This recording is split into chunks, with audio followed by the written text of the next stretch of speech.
Hello बच्चों, welcome back to my channel. कैसे हैं आप सब लोग? आप लोग की HSSC जो सेट का एग्जाम है, जिसमें जो ग्रुप सी के बच्चे हैं, जो कॉमर्स सब्जेक्ट है, उनके लिए मैं प्रैक्टिस लेकर के आ रही हूँ, जिससे कि आपका जो एग्जाम होने वाला है अच्छे से आपकी प्रैक्टिस हो जाए। आपकी प्रिपरेशन तो हो गई होगी, लेकिन प्रैक्टिस बहुत ही इंपॉर्टेंट होती है। काफी इंपॉर्टेंट क्वेश्चन है। तो आइए वीडियो को शुरू करते हैं, लेकिन शुरू करने से पहले जिन बच्चों ने सब्सक्राइब नहीं किया है, मेक श्योर करिए कि सब्सक्राइब कर दीजिए चैनल को। फ्रेंड्स, सब वीडियो को शेयर भी कर दीजिएगा और लाइक जरूर कर दीजिएगा। आपको भूल जाते लाइक करना, लाइक जरूर किया करिए। आइए फर्स्ट क्वेश्चन लेते हैं। विक्रेताओं आपूर्तिकर्ताओं से 30 दिनों में देय चालान या फिर बीजक को किस खाते में जमा किया जाना चाहिए? Invoices from vendors suppliers which are due in 30 days should be credited to account payable, account receivable, purchase account, account transferable. यहाँ पर क्वेश्चन में क्या कह रहा है कि जो इनवाइसेस होते हैं, जो बीजक होता है, जो वेंडर है, 30 डेज का जो ड्यू टाइमिंग रहती है उसके अंदर रिसीव हो रहा है, तो उसे क्रेडिट कहाँ पर हम करेंगे, किस अकाउंट में उसको क्रेडिट करेंगे? तो उसे हम अकाउंट पेएबल में क्रेडिट करते हैं। करेक्ट आंसर क्या हो जाएगा? Option A. नेक्स्ट क्वेश्चन लेते हैं। निम्नलिखित में से कौन सा खाता दायित्व खाता नहीं है? Which of the following account is not a liability account? Account payable, occurred expenses, cash, notes payable. यहाँ पर क्या कह रहा है? कौन सा लायबिलिटी अकाउंट नहीं, एक दायित्व खाता नहीं है, तो कौन सा हो जाएगा? कैश। क्या है? कैश हमारी एसेट होती है, दायित्व नहीं होती, लायबिलिटी नहीं होती, तो सीधे से यही हमारा आंसर हो जाएगा। तो एक आंसर होगा ऑप्शन सी। कुछ क्वेश्चंस ऐसे होते हैं जहाँ पर एक नजर में आपको आंसर समझ में आ जाता है कि बाकी चीजें आपको ध्यान ही नहीं देना है। सीधे नगद है, रोकड़, कैश दे रखा है, और कैश क्या है? एसेट होता है। यहाँ पर बात किसकी हो रही है? लायबिलिटी की हो रही है, तो सीधे सीधे हमारा आंसर कैश हो जाएगा। चलिए नेक्स्ट क्वेश्चन। आपूर्तिकर्ता व्यक्तिगत खाता में देखा जाता है। Suppliers personal account are seen in the sales ledger, nominal ledger, journal ledger, purchase laser.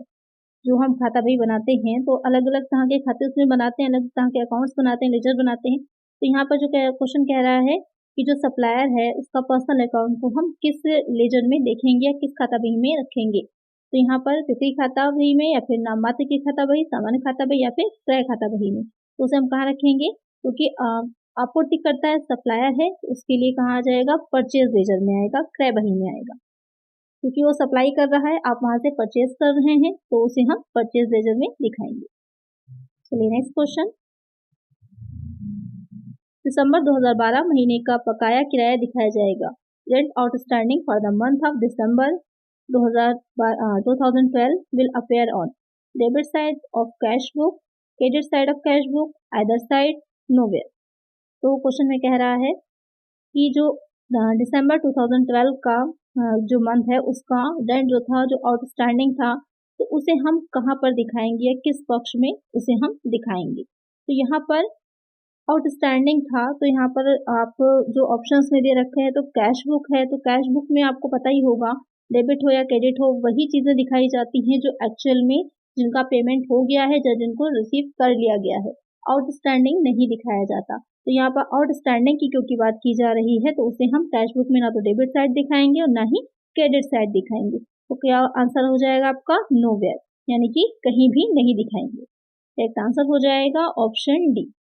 और एक चीज और यहाँ पर ध्यान में रखिएगा, क्योंकि ये आपका आउटस्टैंडिंग है, तो इसको कहाँ पर दिखाया गया होगा? इसे आउटस्टैंडिंग जो एक्सपेंसेस होते हैं, आपको पता ही है, जो प्रॉफिट एंड लॉस अकाउंट हम बनाते हैं, तो वहां पर उसको दिखाया जाता है।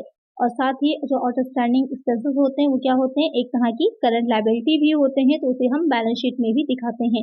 तो ये जो दिसंबर 2012 का था, कोई भी ईयर दे रखा हो सकता है एग्जाम में आपके, तो उस महीने के प्रॉफिट एंड लॉस अकाउंट में या फिर बैलेंस शीट में उसे दिखाया गया होगा। ये कैश ट्रांजैक्शन नहीं है, इसलिए इसे हम कैश बुक में नहीं दिखाएंगे। अब आपको समझ में आ गया होगा क्लियरली। तो करेक्ट आंसर है ऑप्शन बी।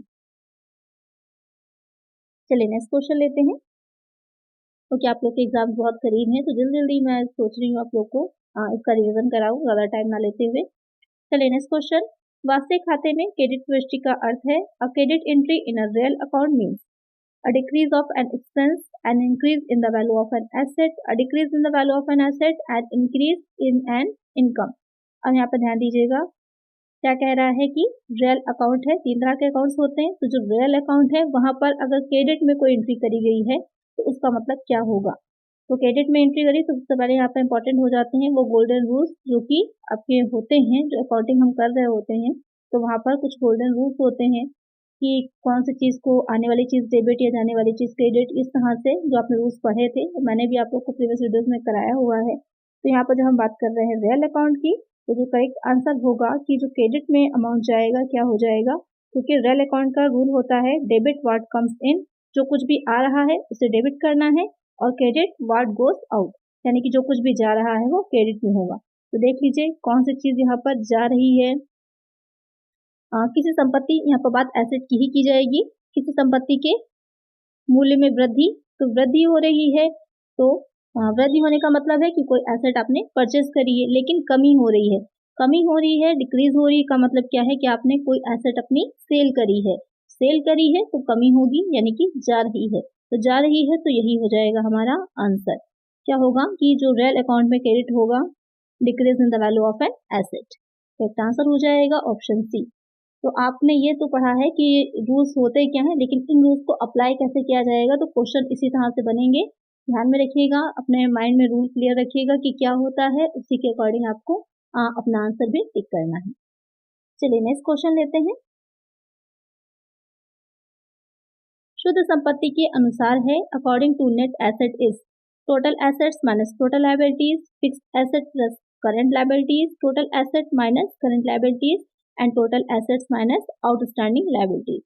तो जब हम बात नेट एसेट की करते हैं, तो नेट एसेट में से क्या किस में से क्या चीज़ लेस करी जाएगी, जो नेट एसेट हमारी निकल करके आएगी। तो यहाँ पर जो टोटल एसेट्स होती हैं, उसमें से जो आउटसाइड लायबिलिटीज होती हैं, एक्सटर्नल लायबिलिटी भी लिखा हो सकता है आपके आंसर में, बाहरी दायित्व जो होंगे उनको घटा दिया जाता है, लेस कर दिया जाता है, तो हमारी निकल के क्या जाती है, नेट एसेट मिल जाती है हमको। तो करेक्ट आंसर क्या होगा, यही हो जाएगा हमारा करेक्ट आंसर कि नेट एसेट कैसे निकलेगी, जो हम टोटल एसेट में से जो एक्सटर्नल लायबिलिटीज या फिर आउटसाइड लायबिलिटीज को लेस कर देते हैं, तो हमारी नेट एसेट निकल के आती है। चलिए, तो करेक्ट आंसर है ऑप्शन डी। नेक्स्ट क्वेश्चन है, बीआर यानी बिल्स रिसीवेबल्स जो होते हैं, कि अनादरण का प्रभाव किस पर होता है। Effect of dishonour of BR is given by dash, only in BR account, in debtor account and BR account, only in debtor account, only in BP bills payable जिसे कहा जाता है अकाउंट। तो शॉर्ट में भी क्वेश्चन में लिखा हो सकता है, आपको फुल फॉर्म पता होनी चाहिए, क्योंकि बीइंग ए कॉमर्स स्टूडेंट आपको इसकी फुल फॉर्म्स पता ही होंगी। तो यहाँ पर जो क्वेश्चन में कह रहा है कि अनादरण हो जाता है, यानी कि जो कभी कभी होता है ना कि कुछ चेक्स होते हैं या उनको हम जब जमा करते हैं, तो क्या होते हैं, डिसऑनर हो जाते हैं, एक्सेप्ट नहीं होते, किसी भी वजह से, कोई भी रीज़न हो सकता है इसका। तो अगर ऐसा कुछ हो रहा है तो उसका क्या प्रभाव पड़ेगा या कहाँ कहाँ पर प्रभाव उसका पड़ सकता है। तो यहाँ पर जैसे कि क्वेश्चन कह रहा है, तो जो आपका डेटर अकाउंट होगा और जो बीआर अकाउंट है, दोनों को ही प्रभावित करता है। कैसे करता है, क्योंकि जो एंट्री होती है इसकी एंट्री जो करी जाएगी इससे रिलेटेड डिसऑनर होने पर drawee's account debit to bills receivables account होगी। इसकी जो जनरल एंट्री हम करते हैं उसको कुछ इस तरह से लिखा जाएगा। तो इस वजह से ये दोनों ही अकाउंट क्या होते हैं, इफेक्ट होंगे। ये जो जनरल एंट्री होगी कुछ इस तरह से होगी, drawee account debit to bills receivable account. तो इस वजह से ये दोनों ही अकाउंट या दोनों ही खाते क्या होंगे, प्रभावित होंगे। तो एक आंसर क्या हो जाएगा, ऑप्शन बी। चलिए नेक्स्ट क्वेश्चन, वे ऋण जिन्हें अल्प अवधि 1 वर्ष या उससे कम के भीतर चुकाया जाना होता है कहलाते हैं। द डेब्ट which are to be repaid within a short period a year और less are referred to as dash, current liabilities, fixed liabilities, contingent liabilities, all of these. तो यहाँ पर क्वेश्चन आपसे क्या पूछ रहा है कि ऐसे वो इस तरह के डेब्ट्स जिनकी चुकाने की या जिनका रीपेमेंट करने की जो टाइम पीरियड रहता है वो 1 ईयर से या 1 ईयर एग्जैक्टली रहेगा या फिर उससे थोड़ा सा कम रहता है, तो क्या कहलाते हैं। तो आपको मैंने पहले ही बताया था कि लॉन्ग टर्म होने के लिए 1 वर्ष से 1 ईयर से ज़्यादा की टाइमिंग होती है, चाहे वो एसेट हो या फिर लायबिलिटी हो। लेकिन आपका जो शॉर्ट टर्म की होती है उसके लिए किस तरह का होता है कि 1 वर्ष से कम की टाइमिंग होनी चाहिए। तो यहाँ पर जो क्वेश्चन कह रहा है, तो चालू दायित्व हो जाएंगे, करंट लायबिलिटी हो जाएगी। तो एक आंसर हो जाएगा ऑप्शन ए। चलिए नेक्स्ट क्वेश्चन, निम्नलिखित में से कौन लेन देन के रिकॉर्ड का वर्णन करता है। Which of the following describes a record of the transactions, यानी कि जो ट्रांजैक्शंस होते हैं उनका रिकॉर्ड कहाँ रखा जाता है, जर्नल लेजर में, बैलेंस शीट में, जर्नल में, इनकम स्टेटमेंट में। तो यहाँ पर रोजनामचा भी लिखा हो सकता है, आपको पता ही है, कहीं के पे जर्नल लिख देते हैं, लेकिन थोड़ा सा डिफिकल्ट करना होगा तो रोजनामचा भी लिख सकते हैं। जर्नल की मीनिंग रोजनामचा होती है। तो यहाँ पर जो लेन देनों को, ट्रांजेक्शन्स को रिकॉर्ड किया जाता है, कहाँ पर किया जाता है, उसको जर्नल में रिकॉर्ड किया जाता है। सबसे पहले जो ट्रांजेक्शन्स रिकॉर्ड होते हैं वो कहाँ होते हैं, जर्नल में होते हैं। जर्नल से क्या बनाते हैं, लेजर बनाते हैं जर्नल में, और स्पेशली जो उसकी सब्सिडरी बुक्स होती हैं उसमें, उसके बाद फिर लेजर बनता है, लेजर से आगे की प्रोसेस पूरी होती है। तो इसका आंसर हो जाएगा option C.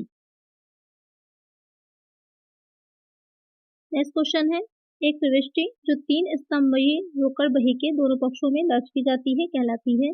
An entry which is recorded in both the sides of 3-column cash book is known as contra entry, complementary entry, single entry, none of these।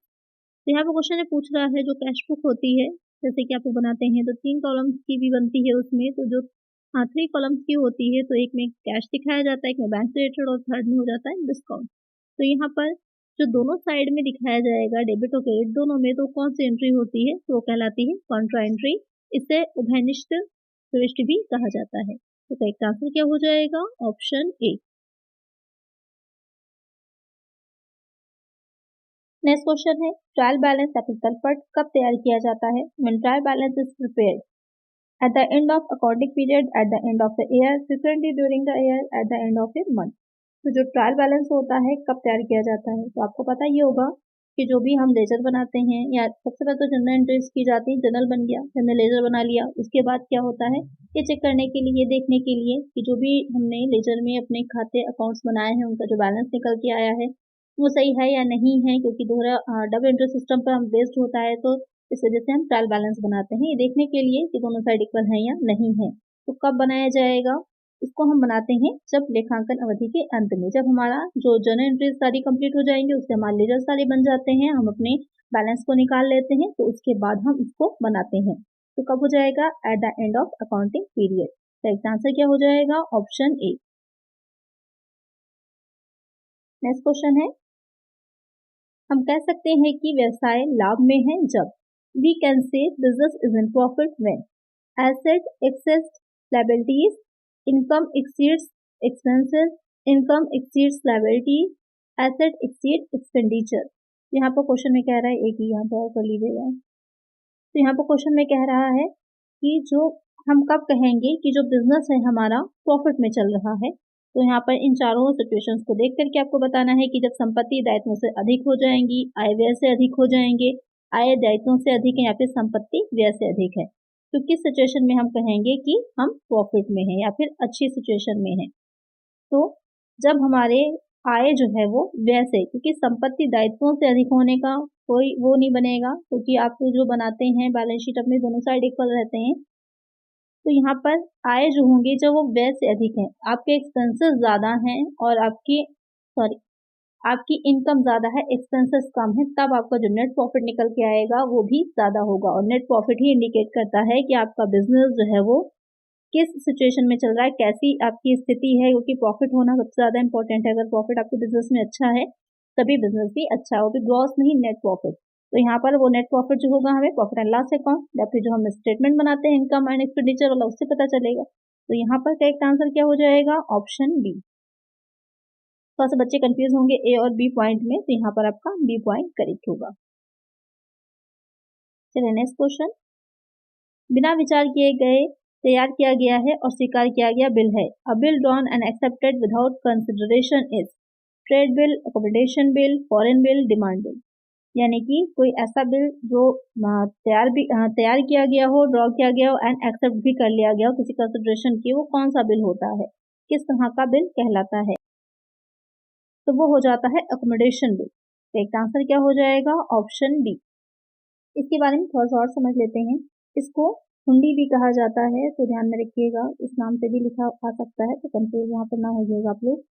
तो जो बिल ऑफ एक्सचेंज होता है, विनिमय bill जो होते हैं, जब देशी उस पर तैयार किए जाते हैं, दूसरी भाषा में तैयार किए जाते हैं, लोकल लैंग्वेजेस में तैयार होते हैं, तो वो आपके अकोमोडेशन बिल कहलाते हैं। और इसको कानूनी रूप से इतनी मान्यता नहीं होती है, लेकिन ये जो नॉर्मली आपस में जो लोग बिजनेस कर रहे होते हैं उनके द्वारा इजिली ही एक्सेप्ट कर लिए जाते हैं बिना किसी ज्यादा विचार विमर्श के। यहाँ पर एक आंसर हो जाएगा ऑप्शन बी। इसे और भी कई नामों से जाना जाता है, जैसे कि विंड बिल्स भी कहते हैं, इसको काइट बिल्स भी कहा जाता है। तो नेक्स्ट क्वेश्चन लेते हैं। चेक एक प्रकार का होता है। A cheque is a kind of promissory note, bank draft, bill of exchange, demand draft. Question में कह रहा है कि जो चेक है क्या रहेगा एक तरह से, क्योंकि बिल्स ऑफ एक्सचेंज जो होते हैं या फिर जो आपके विनिमय साधन विलेख होते हैं कई तरह के होते हैं, कई टाइप्स के होते हैं। तो यहाँ पर जो चेक है उसका एक किस प्रकार का वो रहता है, तो अगर हम बात कर रहे हैं इसकी तो ये हो जाएगा आपका विनिमय बिल, बिल ऑफ एक्सचेंज। जैसे कि अभी मैंने बताया कि बहुत तरह के होते हैं, उसमें बहुत सी चीजें आती हैं। तो यहाँ पर जो चेक होता है वो विनिमय बिल की तरह होता है कि जो भी आप तो परचेज कर रहे हैं या फिर जो बिजनेस ट्रेड कर रहे होते हैं तो वहां पर पेमेंट करने के लिए या फिर उससे रिलेटेड जो भुगतान करना है ट्रांजेक्शन से रिलेटेड, तो उसके लिए बिल ऑफ एक्सचेंज का यूज किया जाता है, जिसमें आपका चेक भी आता है। चेक का आंसर हो जाएगा ऑप्शन सी। नेक्स्ट क्वेश्चन है, जर्नल प्रविष्टि को खाता बही में स्थानांतरित करने की प्रक्रिया को डैश कहा जाता है। The process of transferring journal entry to ledger is termed as dash. Journalising, balancing, analysing, posting. बहुत अच्छा क्वेश्चन है। जब आप जर्नल से जो खाता बही बना रहे होते हैं तो वहां पर जो ट्रांसफर कर रहे होते हैं ट्रांजेक्शन उसमें देखते हैं, उसी से आप लेजर बनाते हैं अपना, तो उसको कहते हैं हम पोस्टिंग करना, खतौनी करना। और यहाँ पर एक चीज और ध्यान रखिएगा, जो हम जर्नल बना रहे होते हैं तो जर्नल में जो हम लेन देन लिख रहे होते हैं, एंट्री कर रहे होते हैं, उसको कहा जाता है जर्नलाइजिंग, रोजना बचा करे। तो ध्यान में रखिएगा, अगर सिर्फ जर्नल के बारे में पूछ रहा है कि जो लेन देन लिखा जाता है वो प्रोसेस क्या कहलाएगी, तो आंसर होगा जर्नलाइजिंग। और अगर क्वेश्चन में कहता है कि जर्नल से जो लेजर बनाया जा रहा है वो प्रोसेस क्या कहलाएगी, तो वो आंसर हो जाएगा आपका खतौनी यानी कि पोस्टिंग। करेक्ट आंसर हो जाएगा ऑप्शन डी। नेक्स्ट क्वेश्चन है, किसी व्यवसायिक घराने में रसीद और भुगतान खाते के संबंध में सही कथन बताएं। State the correct statement with regard to receipt and payment account in a business house. It's preparation is not compulsory, it's a nominal account, it is necessary prepare to, it's balance reveals surplus और deficit. यहाँ पर question में क्या कह रहा है कि आपको ये बताना है कि इसमें से कौन जो स्टेटमेंट दे रखे हैं कौन सा स्टेटमेंट करेक्ट होगा अगर हम बात कर रहे हैं एक बिजनेस हाउस में किसी रिसिप्ट एंड पेमेंट अकाउंट की। तो यहाँ पर कौन सा स्टेटमेंट करेक्ट होगा कि it's preparation is not compulsory, क्योंकि एक बिजनेस हाउस है वहीं पर जो ट्रांजेक्शन हो रहे हैं तो वहां पर रिसिप्ट एंड पेमेंट अकाउंट जो होता है उसको बनाना कंपल्सरी नहीं होता, पूरी तरह उनके पर डिपेंड होता है बनाना चाहें या ना बनाना चाहें। तो एक आंसर क्या हो जाएगा ऑप्शन ए। और ये होता क्या है एक तरह से, ये एक तरह से कैश बुक की समझ लीजिए समरी की तरह काम करता है, क्योंकि आपको बताया था जैसे नॉन प्रॉफिटेबल जो होती हैं उनकी हाँ वो कैश अकाउंट नहीं बनाती हैं तो उसकी जगह पर इसको प्रिपेयर करती हैं। तो करेक्ट आंसर हो जाएगा ऑप्शन ए कि ये अनिवार्य नहीं है, पूरी तरह से उनकी इच्छा पर है, ऐच्छिक है। नेक्स्ट क्वेश्चन है, 7,650 की एक वस्तु को व्यक्तिगत खाते से 6,750 के रूप में डेबिट किया गया या है। An item of 7,650 has been debited to a personal account as 6,750. It is dash. An error of principal, an error of commission, an error of omission, not an error. यहाँ पर क्या कह रहा है, 7,650 का अमाउंट था जिसको कि किसी भी कोई वस्तु थी, कोई एसेट थी, उसके पर्सनल अकाउंट में दिखाना था और क्या किया गया, उसको 6,750 रुपये में दिखा दिया, यानी कि कम मूल्य में दिखा दिया गया, उसकी वैल्यू को कम करके डेबिट कर दिया गया है। तो ये क्या है एक तरह से कि यहाँ पर एक गड़बड़ी ये हुई है कि जो अमाउंट था अमाउंट को बदल दिया गया, अमाउंट को कम कर दिया गया। तो ये किस तरह की त्रुटि है, ये एक कमीशन की या फिर इसे हम कह सकते हैं भूल की त्रुटि है। तो एक आंसर क्या हो जाएगा ऑप्शन बी। नेक्स्ट क्वेश्चन है, स्थिति विवरण बुक तैयार करते समय पुस्तकीय ऋणों को कहाँ दिखाया जाता है। While preparing statement of affairs, book debt are shown under list A, list E, list F, list G. अच्छा क्वेश्चन है, स्टेटमेंट ऑफ अफेयर्स जब बनाते हैं तो वहां पर जो बुक डेप्ट होते हैं उसको हम किस लिस्ट में दिखाते हैं, तो कई तरह की लिस्ट होती हैं, तो उसको हम जो दिखाएंगे कहाँ दिखाएंगे, उसको दिखाया जाता है लिस्ट एफ में। तो करेक्ट आंसर क्या हो जाएगा हमारा option C.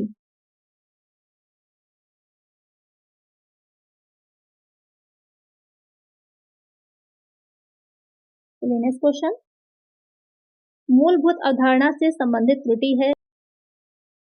Error relating to fundamental aspect is error of principle, error of commission, error of compensating, error of omission. तो यहाँ पर क्वेश्चन कह रहा है कि मूलभूत अवधारणा यानी कि जो फंडामेंटल एस्पेक्ट्स होते हैं उससे रिलेटेड कोई जो एरर है तो वो क्या कहलाती है या किस तरह की होती है। इस रिलेटेड क्वेश्चन एग्जाम में बहुत पूछे जाते हैं।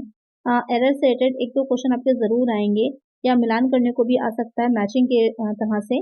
तो कौन से एरर होती है वो हो जाती है सिद्धांत की, क्योंकि जो फंडामेंटल्स हैं कुछ प्रिंसिपल्स बता दिए गए हैं उसी के अकॉर्डिंग आपको एंट्रीज करनी है। अगर उसमें आप कुछ गड़बड़ कर रहे हैं तो क्या हो जाएगी, सिद्धांत की प्रिंसिपल्स की एरर होती है। तो एक आंसर हो जाएगा ऑप्शन ए। नेक्स्ट क्वेश्चन है, जब संपत्तियों को तरलता के क्रम में सूचीबद्ध किया जाता है तो दिए गए विकल्पों में से सबसे पहले क्या सूचीबद्ध किया जाना चाहिए। When assets are listed in the order of liquidity, what should be listed first from the given choices? Goodwill, cash in hand, buildings, closing stock। Question यहाँ पर कह रहा है आपसे कि जो एसेट्स होती हैं उनको एक ऑर्डर में लिस्ट किया जाता है उनकी लिक्विडिटी के बेस पर। तो जब भी उनको लिक्विडिटी के बेस पर किया जा रहा होगा तो सबसे पहले सबसे ऊपर हम क्या दिखाते हैं, यानी कि जो सबसे ज्यादा लिक्विड में होगी जो एसेट उसको हम पहले दिखाएंगे। आप लोग को मैंने जो पढ़ाया था रेशियो एनालिसिस तो वहां पर मैंने समझाया था कि जो निकालते हैं हम जो लिक्विडिटी रेशियोज थे वहां पर कि कुछ फिक्स होती हैं कुछ करंट होती हैं जिसमें से आपकी कुछ लिक्विड होती हैं कुछ एब्सोल्यूट लिक्विड होती हैं। तो कौन सी होती हैं, जो आपकी कैश इन हैंड होती है, जो आपके हाथ में रोकड़ है आपके हाथ में कैश है वो सबसे पहले आपके पास अवेलेबल है कि आप उसको इमिडिएटली एक्सपेंस कर सकते हैं, इमिडिएटली खर्च कर सकते हैं। तो वो क्या हो जाती है, वो आपकी लिक्विडिटी सबसे ज्यादा उसमें रहेगी। तो करेक्ट आंसर क्या हो जाएगा यहाँ पर ऑप्शन बी। यहाँ पर कैश इन हैंड या फिर कैश एट बैंक दोनों ही आ जाता है। सबसे ज्यादा जो एब्सोल्यूट लिक्विड मानी जाती है दोनों ही होती हैं। चलिए नेक्स्ट क्वेश्चन, बैलेंस शीट में पूर्वदीमा को डैश के रूप में दिखाया गया है। Prepaid insurance is shown as dash in the balance sheet, asset, liability, capital, profit and loss account only. कि जो प्रीपेड इंश्योरेंस होता है तो आपको मैंने बताया था जो आउटस्टैंडिंग एक्सपेंसेस होते हैं वो लायबिलिटी होते हैं और जो प्रीपेड हो जाते हैं वो क्या हो जाती हैं, एसेट्स होती हैं। तो बैलेंस शीट में उसको क्योंकि यहाँ पर इंश्योरेंस है कुछ भी हो प्रीपेड होना हो तो वहाँ पर हमें एज ए प्रीपेड या फिर आउटस्टैंडिंग वर्ड को ध्यान में रख करके ट्रीट करना होता है। तो यहाँ पर जो कह रहा है ये प्रीपेड एक्सपेंसेस है तो उसे हम कहाँ दिखाएंगे, उसे हम एसेट की तरह ट्रीट करेंगे। तो एक आंसर हो जाएगा ऑप्शन ए। नेक्स्ट क्वेश्चन है, अशुद्ध या अपूरणीय ऋणों के क्या कारण हैं। What are the reasons for bad और irrecoverable debts, trade dispute, fraud, customer going bankrupt, all of this. तो यहाँ पर क्वेश्चन में कह रहा है कि क्या रीजंस होते हैं डेब्ट जो होते हैं उनके बैड हो जाने की, यानी कि रिसीव नहीं हो रहा, अशुद्ध हो जाता है या हमको वापस नहीं मिल पा रहा है, तो उसके क्या रीजंस होते हैं। तो ये तीनों ही रीजंस होते हैं, ट्रेड डिस्प्यूट भी हो सकता है, फ्रॉड भी हो सकता है या फिर कस्टमर का बैंकरप्ट हो जाना भी हो सकता है। तो करेक्ट आंसर क्या होगा यहाँ पर करेक्ट आंसर हो जाएगा ऑप्शन डी। यहाँ पर बैंकरप्ट की जो स्पेलिंग होगी थोड़ा सा मिसप्रिंट हो गया है, स्पेलिंग्स पे आप लोग ध्यान दिया करिए क्योंकि इंग्लिश में जो कभी कभी स्पेलिंग्स को भी पूछ लेता है तो कभी भी कोई भी याद आपको आ सकती है। वहां पर बैंकरप्ट की स्पेलिंग ही करेक्ट रहेगी, ये मिसप्रिंट हो गया। चलिए नेक्स्ट क्वेश्चन लेते हैं। दोहरी पृष्ठ प्रणाली के सिद्धांत को सबसे पहले प्रकाशित करने वाले व्यक्ति थे। The person who first publish the principle of double entry system was Lucas Pacioli, Alfred Marshall, F W. Taylor, Henry Fayol. आपको पता ही होगा कौन थे। बहुत सिंपल सा बहुत इजी सा क्वेश्चन है, जल्दी से मुझे कमेंट करिए इसका आंसर कि करेक्ट क्या है, बहुत आसान क्वेश्चन है। चलिए नेक्स्ट क्वेश्चन लेते हैं। लेखांकन में गैर वित्तीय लेन देन को रिकॉर्ड नहीं किया जाता। Accounting doesn't record non financial transaction because of necessity concept, actual concept, cost concept, money measurement concept. Question में कह रहा है कि ऐसे लेन देन ऐसे ट्रांजैक्शन जो कि फाइनेंशियल नहीं होते उनको अकाउंटिंग में रिकॉर्ड नहीं किया जाता, उनका लेखांकन नहीं होता। तो इसके पीछे कौन सा कॉन्सेप्ट रहेगा, तो कौन सा कॉन्सेप्ट रहता है। तो जो आपके लेन देन ऐसे ट्रांजैक्शंस हैं जिनको आप मेजर ही नहीं कर सकते अमाउंट में, मनी में, तो उसको आप दिखाएंगे भी नहीं। तो करेक्ट आंसर जो होगा हमारा ऑप्शन डी होगा कि जो मनी मेजरमेंट कॉन्सेप्ट होता है उसके अकॉर्डिंग उनको हम अपनी बुक्स में नहीं दिखाते। करेक्ट आंसर होगा ऑप्शन डी। नेक्स्ट क्वेश्चन है, किसी उद्यम के आर्थिक जीवन को आवधिक अंतराल के अनुसार विभाजित किया गया है। Economic life of an enterprise is split into the periodical interval as per money measurement concept, matching concept, going concern concept, accrual concept. यहाँ पर क्वेश्चन में कह रहा है कि जो एक एंटरप्राइज होता है उसकी जो इकोनॉमिक लाइफ होती है उसको अलग अलग अवधियों में एक अंतराल में डिवाइड होती है, तो वो किसके बेसिस पे होती है या कौन सी अवधारणा है इसकी या कौन सा कॉन्सेप्ट होता है इसके पीछे। तो इसके पीछे गोइंग कंसर्न कॉन्सेप्ट होता है कि अनंत काल तक माना जाता है कि अनेक अवधि तक आपका व्यवसाय चलता रहेगा, बहुत लंबे समय तक चलता रहेगा आपका बिजनेस। तो उसी के बेसिस पे देखा जाता है कि स्टार्टिंग होगी, फिर धीरे धीरे इंट्रोडक्शन वाला पीरियड रहता है, फिर मैच्योरिटी पे आता है, उसके बाद गिरने लगती है कभी कभी सेल्स, उसके बाद दोबारा से रिकवर किया जाएगा। तो अलग अलग होते हैं, अलग अलग जनरेशन होती है, first generation, second generation, third generation, बहुत सी चीजें रहती हैं इसमें भी। तो एक आंसर यहाँ पर क्या हो जाएगा, ऑप्शन सी। नेक्स्ट क्वेश्चन है, बताएं कि अंकेक्षण के संदर्भ में निम्नलिखित में से कौन से कथन सत्य हैं। Indicate which of the following statements are true in the context of auditing. तो इस तरह के जो क्वेश्चन होते हैं थोड़ा सा समझने में अच्छा खासा टाइम लग जाता है क्योंकि काफी बड़े से होते हैं, तो ध्यान देकर एक एक पॉइंट को समझा करिए। The auditor is not consulted with the adequacy and reliability of the evidence presented by his client.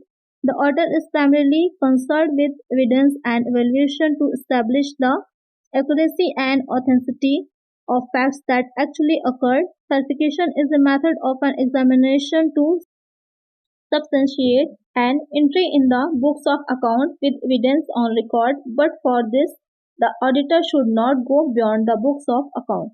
With the regular checkups, the retraction can be considered superficial indicate. तो यहाँ पर आपको 4 पॉइंट बताए हैं, आपको ये बताना है कि जब ऑडिटिंग की बात होती है तो उसमें क्या करेक्ट है। तो वैसे तो ऑडिटिंग बहुत सिंपल सा होता है, हमको समझ में आ रहा होता है, लेकिन इस तरह से डिटेल में देगा तो वहाँ पर हम थोड़े से कंफ्यूज हो जाते हैं, तो उसको हमें एक एक पॉइंट को समझना है। पहला पॉइंट क्या कह रहा है कि ऑडिटर अपने जो अंकेक्षक होता है वो अपने ग्राहक द्वारा जो भी साक्ष्य प्रस्तुत किए जाते हैं ये चेक करता है कि पर्याप्तता और विश्वसनीयता पर केंद्रित नहीं है। तो पहले से ऑडिटर नहीं मानता इस बात को कि वो गलत ही होंगे, ये नहीं मान सकता, तो ये क्या होगा, गलत हो जाएगा, क्योंकि हमें यहाँ पर करेक्ट वाला देखना है, सत्य वाला देखना है। फिर सेकंड पॉइंट है कि ऑडिटर मुख्य रूप से उन तथ्यों की सटीकता और प्रामाणिकता के स्थापित करने के लिए साक्ष्य और मूल्यांकन से संबंधित जो वास्तव में घटित हुए थे, यानी कि जो एक्चुअल में चीजें हुई हैं उनसे रिलेटेड वो वाउचर्स सारे चेक करता है, ट्रांजैक्शन सारे चेक करता है, फिर ये मिलान करता है, देखता है कि सही है या नहीं है। बिल्कुल करेक्ट है ये वाला पॉइंट। अभी तक आपका बी पॉइंट करेक्ट आ रहा है। सी पॉइंट में सत्यापन रिकॉर्ड पर साक्ष्य के साथ खाते की किताबों में प्रविष्टि को प्रमाणित करने के लिए जांच की एक विधि है, लेकिन इसके लिए लेखा परीक्षक को खाते की किताबों से आगे नहीं जाना है, गलत है। वहां पर अकाउंट्स को सिर्फ नहीं देखता है, वाउचर्स भी देखता है, फिजिकली भी जाकर के उन चीजों को समझेगा कि एक्चुअल में है या नहीं है, आवश्यकता होने पर पूछताछ भी कर सकता है, उसे उन्हीं पर ही केंद्रित नहीं रहता, ये भी गलत हो जाएगा। फिर नियमित जांच से वापसी को सतही संकेतक माना जा सकता है। ये अगर रूटीन चेकअप्स हो रहे हैं, लगातार नैतिक जांच होती है, तो ये नहीं मान लिया जाता है कि जो अकाउंट्स रखे गए थे वो सही ही होंगे, तो ये पॉइंट भी गलत हो जाएगा। क्या करेक्ट हो जाएगा, ऑप्शन बी हमारा करेक्ट होगा। करेक्ट आंसर है ऑप्शन बी। नेक्स्ट क्वेश्चन है, निम्नलिखित में से एक अंकेक्षण का लाभ नहीं है। One of the following is not an advantage of audit.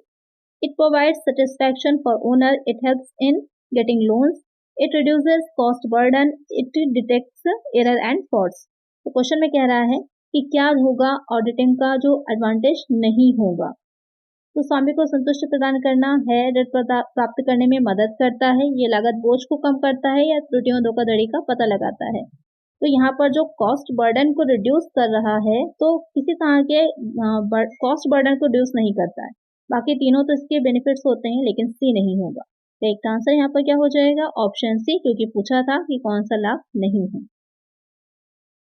Next question लेते हैं। डैश का भौतिक सत्यापन किया जाता है। Physical verification is carried out for dash. Closing stock, rent income, rent received, wages and salaries, किसका फिजिकल वेरिफिकेशन किया जाएगा? तो यहाँ पर किसका होगा? जो आपका क्लोजिंग स्टॉक, समापन स्टॉक या फिर अंतिम स्कंद या अंतिम स्टॉक कहा जाता है, उसका फिजिकल वेरिफिकेशन किया जाता है कि जितना उसमें अमाउंट दिखा रहा है एक्चुअल में उतना है या नहीं है। क्योंकि आप स्टॉक को देख सकते हैं सामने से, तो वहां पर उसको फिजिकली ही वेरिफिकेशन उसका किया जाएगा। करेक्ट आंसर हो जाएगा ऑप्शन ए। नेक्स्ट क्वेश्चन है, निम्नलिखित में से कौन सा अनुभाग कंपनी अधिनियम 2013 के अनुसार लेखा परीक्षकों के पारिश्रमिक को कवर करता है? Which of the following section covers the remuneration of auditor as per companies act 2013? इसका ध्यान दीजिएगा, पहले 1956 वाला चलता था, अक्सर बच्चों को जो पहले के हैं उनको वो ध्यान में रहता है तो गलत हो जाता है आंसर। अब जो 2013 में चल रहे हैं काफी चेंजेस हो चुके हैं, उसमें सेक्शन सारे बदल चुके हैं। तो अपनी आपको अगर आपने देखा है तो एक बार चेक कर लीजिएगा जितने भी आपने सेक्शन याद किए हैं कि अपडेटेड हैं या नहीं है। तो यहाँ पर 2013 कंपनीज एक्ट 2013 के अकॉर्डिंग जो रिम्यूनरेशन को बताएगा ऑडिटर के कौन सा सेक्शन होता है, वो हो जाएगा सेक्शन 142। तो करेक्ट आंसर हो जाएगा हमारा ऑप्शन ए। नेक्स्ट क्वेश्चन है, ऋण और अग्रिम उचित रूप से सुरक्षित किए गए हैं या नहीं, ये सत्यापित करने के लिए एक लेखा परीक्षक का कर्तव्य डैश के रूप में जाना जाता है। A duty of an auditor to verify whether loans and advances have been properly secured or not is referred as dash. Statutory duties, contractual duties, certain duties imposed by legal or court decisions, duties arising out of professional etiquette. तो यहाँ पर question में कह रहा है कि जो auditor होता है ये चेक करने के लिए कि ऋण और अग्रिम जो होता है, जो लोन एंड एडवांस में चीज़ें रहती हैं, उसको सुनिश्चित करने के लिए एक लेखा परीक्षक जो होगा उसके क्या कर्तव्य होते हैं और जो कर्तव्य है उन्हें किस तरह से जाना चाहिए, क्योंकि कई तरह की ड्यूटीज़ होती हैं ऑडिटर की। तो ये वाली जो ड्यूटीज़ हैं उसको किस में डिफाइन किया गया है, तो उसको हम वैधानिक कर्तव्य कहते हैं, स्टेटरी ड्यूटीज़ कहते हैं। तो एक आंसर हो जाएगा ऑप्शन ए। तो आज की वीडियो में इतना ही। अगर वीडियो अच्छी लगी होगी, क्वेश्चन समझ में आ गए होंगे, जो क्वेश्चंस मैंने पूछे हैं आप लोग आंसर जरूर करिएगा। तो वीडियो अच्छी लगी है लाइक कर दीजिएगा, चैनल पर नए सब्सक्राइब कर दीजिएगा और फ्रेंड तक वीडियो को शेयर कर दीजिएगा। मिलते हैं नेक्स्ट वीडियो में। Thank you.